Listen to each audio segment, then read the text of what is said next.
नमस्कार दोस्तों, स्वागत है आपका अपने YouTube channel GSP online study में। आज मैं एक ऐसी वीडियो को शुरू करने जा रहा हूं जो हमारे चैनल पे एकदम नई होगी और हमारी, तो इसमें आपको, अगर आप एलपी के कैंडिडेट्स हैं, एनटीपीसी के कैंडिडेट्स हैं, 10+2 का एग्जाम की तैयारी आप कर रहे हैं, आपको समझ नहीं आ रहा कहां से कर रहे हो, मेरे वीडियो को सब्सक्राइब करिए, मेरे वीडियो को सब्सक्राइब करिए और लाइक करिए, शेयर करिए। मैं आपको एकदम ऐसी गणित पढ़ा दूंगा, जीवन में नहीं पड़ी होगी आपने कभी। देखिए नंबर सिस्टम, आप ये पहला अध्याय में शुरू करने जा रहा हूं। मेरा वीडियो 5 बने हैं प्रॉफिट एंड लॉस पर, उसी से स्टार्ट किया था तो मैं उसको बना दिया, लेकिन अब मैं आपको पूरा सिलेबस एक तरफ से पढ़ाऊंगा। इसी वीडियो में, एक ही वीडियो में नंबर सिस्टम के बारे में आपको बता दूंगा और लास्ट में बताऊंगा कि नंबर सिस्टम का बाप कौन है। अगर आपको नंबर सिस्टम का बाप जानना है तो इस वीडियो को अंत तक देखिए और मैं सबसे लास्ट में बताऊंगा कि इन सबका पिता कौन है। अब देखिएगा, प्राकृतिक संख्याएं क्या होती हैं। जो प्राकृतिक संख्या नेचुरल होती है, मान लीजिए इनका नेचुरल बोलचाल की भाषा में यूज किया जाता है, काउंटिंग के लिए यूज किया जाता है 1 2 3 4 5 6 7 8 9। अब देखिए, नेचुरल नंबर वो होते हैं जिनका हम गिनने के लिए यूज करते हैं और ये अंत तक रहती हैं, बहुत दूर तक जाती हैं, इनका कोई अंत नहीं है। लेकिन ये सब रहेंगी नंबर्स में ही, एक से लगा करके गिनती चली गई है अनंत तक, जब तक आपकी खत्म ना हो जाए कभी खत्म ही नहीं होगी। इसलिए इनको कहते हैं प्राकृतिक संख्याएं, जो एक से शुरू हो और कभी खत्म ना हो, नंबर ही हो। उसके बाद होल पूर्ण संख्याएं क्या होती हैं। अगर 0 प्लस नेचुरल नंबर हम कहें तो गलत नहीं होगा। अगर 0 शामिल कर लें और उसमें सारे नेचुरल नंबर शामिल कर लें, 0 के बाद 1 2 3 4 5 और सब ये शामिल कर लें, तो इनको कहते हैं हम लोग पूर्ण संख्याएं। इनको इंग्लिश में होल नंबर कहते हैं। 0 शामिल हो गया तो संख्याएं पूरी हो गई। क्या आप 1 2 3 4 5 6 7 8 और 9 से दुनिया की सारी संख्याएं नहीं बना सकते, लेकिन जैसे ही 0 शामिल हुआ, 4 5 6 7 8 और 9, जैसे ही इसमें मैंने 0 शामिल किया, ये संख्याएं दुनिया को पूरी कर देंगी। दुनिया में ऐसी कोई संख्या नहीं होगी जो आप इसको जिससे आप जिनको बना ना पाओ, तो इनका नाम क्या पड़ गया, पूर्ण संख्याएं। पूर्णांक क्या होते हैं। अब भैया जैसे मान लीजिए कोई भी काम, जैसे हम आपको पढ़ा ही रहे हैं या हम आपको पैसा दे रहे हैं, तो हम आपको पैसा दे रहे हैं तो हमारे पास से जा रहा है, यानी हमारे पास से तो माइनस होगा। किसी को दे रहे हैं उसके पास प्लस हुआ जा रहा है। तो ये प्लस माइनस का जो सिस्टम था ये इंटीजर से दिखाया जाने लगा कि 0 एक बीच में डिवाइडर का काम कर रहा था। 0 भी एक प्रकार का इंटीजर ही है, और इधर की संख्याएं जो थी राइट हैंड की, ये सब हो गई पॉजिटिव में, और -1 -2 -3 -4 ये सब आपके नेगेटिव हो गई। तो इंटीजर जो हो गए वो 2 प्रकार के हो गए। 2 प्रकार के इंटीजर हो गए, नेगेटिव इंटीजर, एक पॉजिटिव इंटीजर। 0 एक ऐसा इंटीजर है, ना तो ये नेगेटिव है ना तो ये पॉजिटिव है। उसके बाद आपकी जो है, अब देखो इंटीजर हो गए। सम संख्याएं क्या होती हैं। सम संख्याएं वो होती हैं जो 2 से पूरी विभाजित हो जाएं। जो 2 से संख्याएं पूरी विभाजित हो जाएंगी वो सम संख्याएं कहलाएंगी। विषम संख्याएं वो होती हैं जो 2 से विभाजित ना हो, कटे ना पूरी तरीके से, उनको विषम संख्याएं कहते हैं।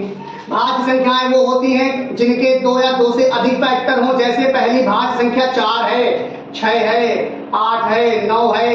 ऐसी संख्याएं जो अपने और एक के अलावा किसी नंबर से कट जाएं, उनको भाज्य संख्याएं कहते हैं। जैसे 4 है, ये 1 से भी कट जाएगा, 2 से भी कट जाएगा और 4 से भी कट जाएगा। 2 से कम, 2 या 2 फैक्टर नहीं, 2 से अधिक फैक्टर होने चाहिए, तभी वो भाज्य संख्या मानी जाएगी। अभाज्य संख्या वो संख्या जो सिर्फ अपने से कटे और 1 से कटे, वो अभाज्य संख्या होती है। जैसे 2 है, दुनिया की एकमात्र ऐसी अभाज्य संख्या 2 जो इवन है। बाकी दुनिया में आपको कोई भी ऐसी संख्या नहीं मिलेगी जो इवन भी हो और अभाज्य भी हो, ऐसा असंभव है। लेकिन ये बहुत बड़ा एक्सेप्शन है कि 2 अभाज्य तो है लेकिन इवन है। तो इसमें और भी संख्याएं आती हैं, हम एग्जांपल के लिए ले लें 11 13। आप ये ना समझना कि 27 अभाज्य संख्या है। 27 अभाज्य संख्या नहीं है, इसके बहुत सारे फैक्टर है, 1 है, 3 है, 9 है और 27 खुद है। ये देख रहे हैं, ये फैक्टर है, तो 3 से ज्यादा फैक्टर हो गए तो अभाज्य संख्या नहीं है। परिमेय संख्या क्या होती है मेरे बच्चों। परिमेय संख्याएं ऐसी संख्याएं जो पूरी तरह से कट जाए। पहली बात तो ये पूरी तरह से भाग हो जाए, एक नंबर पूरी तरह से भाग हो जाए। ना पूरी तरह से भाग हो तो रिपीटिंग हो, ना टर्मिनेटिंग हो, रिपीटिंग ना हो तो टर्मिनेटिंग हो, रिपीटिंग ना हो तो टर्मिनेटिंग हो, समझाऊंगा मैं इधर आपको। रिपीटिंग ना हो तो टर्मिनेटिंग हो, बात समझ रहे?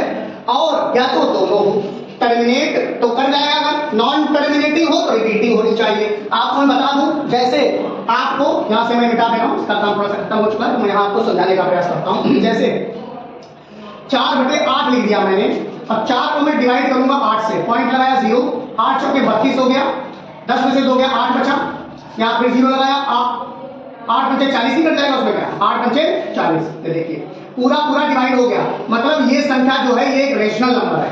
दूसरा देखिएगा, मैं मान लो 1/7 ले लूं, तो पॉइंट लगाया, 0 बढ़ाया, 7 एकम 7।